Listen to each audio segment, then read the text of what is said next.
And in Florida last night, CNN projects that Republicans swept two special elections that protect House Speaker Mike Johnson's super thin majority. Republican Jimmy Petronas will replace Matt Gaetz after defeating Democrat Gabe Amo. And in Florida's 6th district, Randy Fine defeated Democrat Josh Weil. And this is even after Weil raised 10 times more money for his campaign.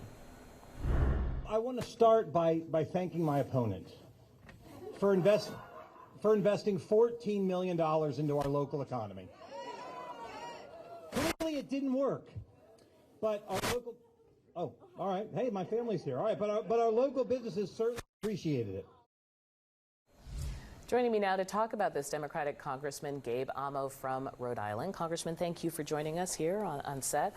I want to talk about whether money talks, because in Wisconsin, it didn't help Elon Musk so much. When we look at the big donors to that race, he of course, was the top. George Soros was there, a little further down in the graph.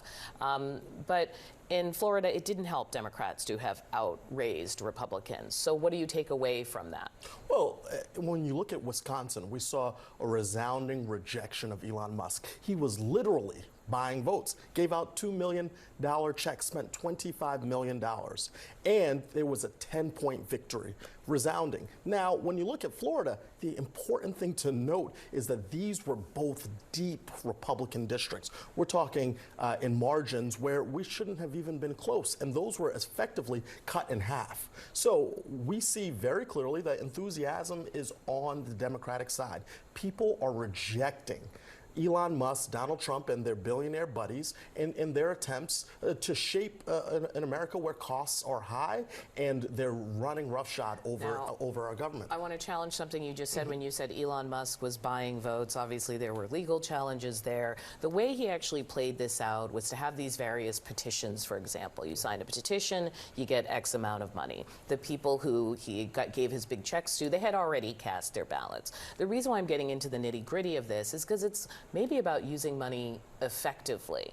At the end of this election, Elon Musk will have a whole new list of names and a mailing list in a battleground state. Is there anything to take away from how he is operating? Well, look, winners win, losers lose. He lost in Wisconsin and invested a lot of his own capital, tweeting nonstop, visiting and going on the stump, and it wasn't effective. So at the end of the day, there was an opportunity to paint a contrast, what the Musk-Trump vision is and what the vision is when people are focused on working class issues. And that's what we saw at hand in Wisconsin, and Elon Musk was on the losing end. Later today, we are going to be talking about tariffs, because President Trump has been building this up, frankly, for months.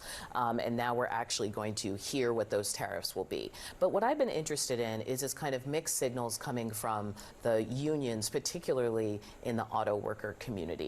So here's what President Sean Fain, no fan of Trump, said Monday at Harvard.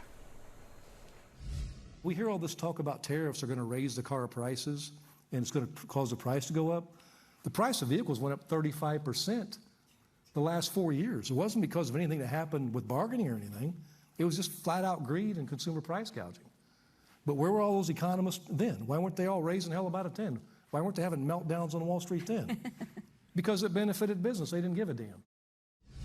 I've heard this argument extended to, and Democrats didn't give a damn, so to speak.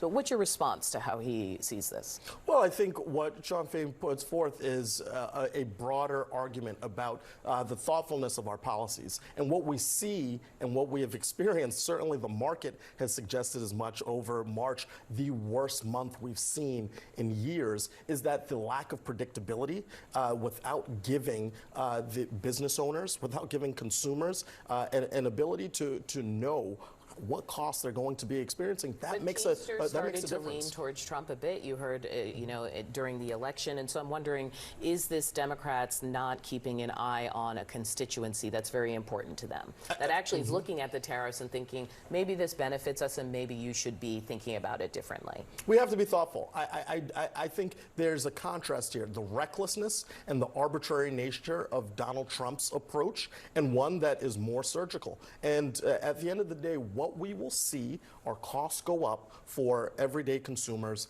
energy costs, smartphones, cars. We will experience this, and largely on the backs of working class people who are just trying to get by. That's all he's done, raise costs over his time in office over the last 70+ days, and it's unacceptable. The American people won't have it. All right, Congressman Amo, thank you so much for your time. I appreciate you coming. Thanks for here. having me.